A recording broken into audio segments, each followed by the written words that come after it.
Growing up, I had a couple of things that happened and took place in my life where, just heartache and brokenness took place. And when I was 2 years old, my parents divorced. And so naturally, there are consequences of that. And they ended up getting married to other people. And so then we're trying to blend families, and there can be issues here and there. So there was heartaches, elementary school, trying to figure that out, blending families. And that led to a stage of rebellion in middle school where I started just hanging out with the wrong crowds. I ended up getting arrested for drugs. And of course, that was life shattering for me and my family. And then from there, I calmed down a little bit with that, but then I just filled that gap with seeking after attention from men. I used that to, I think, just fill the lack that I was feeling at the time, also numb the pain, the real deep issues that I was going through. One of my fondest memories from childhood had to do with my cousin Aaron. Him and I were kind of attached at the hip, really close. He was my protector, if you will. He always had this unconditional love for me. My sophomore year of college, I transferred to Palm Beach Atlantic University, and that is really where I started to see my relationship with Christ take off. About 2 months there, I was in a relationship. My boyfriend broke up with me, and that led me to that breaking point of just rededicating my life to Christ. From there, I was praying more. I was reading scripture. I was going to worship nights with my friends. That, from this whole point in my life, that was the closest I had ever been with God. So in 2012, I received a call from my mom. I was working at a Christian camp, and she called me and let me know that my cousin Aaron was missing. There were rumors that he was at a party the night before. There was an altercation between him and two other males. One of the males our family actually knew. One of my uncles mentored him for a while. We all cheered on the same varsity co-ed cheerleading team in high school as well. And so this just left us all feeling very confused. What took place? This wasn't like Aaron to just go missing, not returning people's calls. So of course, all of us were filled with fear. The next day, my supervisor and one of my closest friends pulled me aside, and they let me know that my mother had called and they found Aaron's body. When they found them, they had learned that in the altercation, he was beaten to unconsciousness.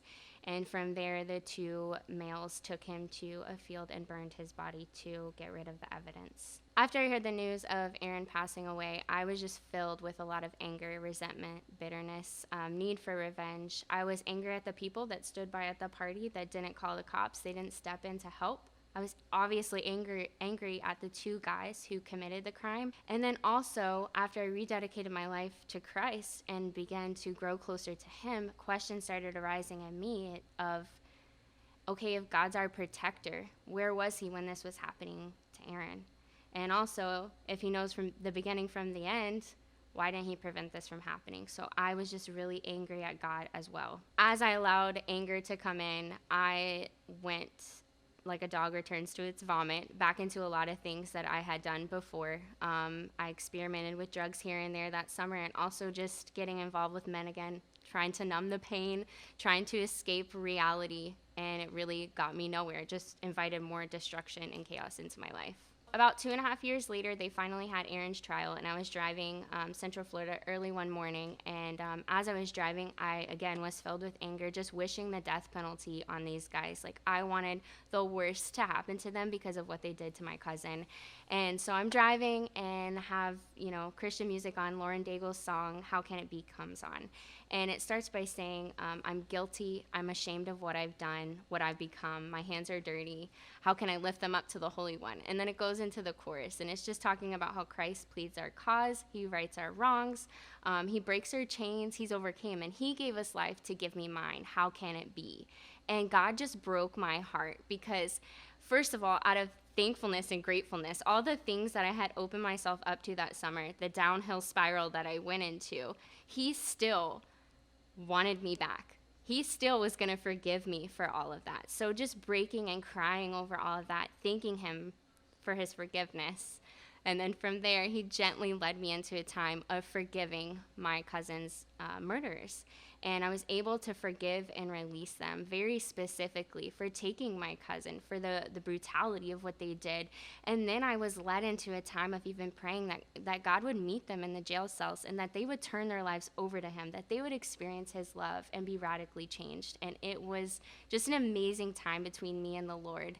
of really softening my heart and breaking off that unforgiveness, bitterness, resentment, and anger. So there are two things that I feel like really resonated with me in walking through forgiveness with my cousin's murderers. And the first is that if you're seeking healing while you're having unforgiveness in your heart, it's not going to go very far. I had opened myself up to destruction and more pain and more wounding by allowing anger, unforgiveness, resentment, bitterness, all those things take place in my life.